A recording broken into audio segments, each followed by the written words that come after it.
Bakit? Dahil kasalanan. Kasi yung hawak-hawak mong kahoy sa bangka, yan yung akala mo, ay mabait naman ako eh. Ay magalang naman ako eh. Ay masunuri naman ako.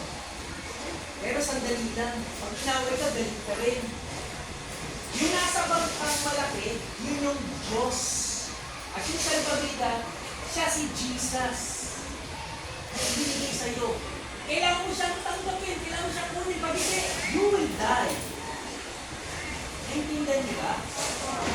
Itong kinikwento ko, makasalanan tayo. Yes, there is free gift, pero makasalanan tayo. At ang Diyos is makataro na. He need to punish the sin. That's why He gave Jesus Christ to take our sin. And what we must do, we must believe it and receive the eternal life through the Lord Jesus Christ. Kailangan mo yan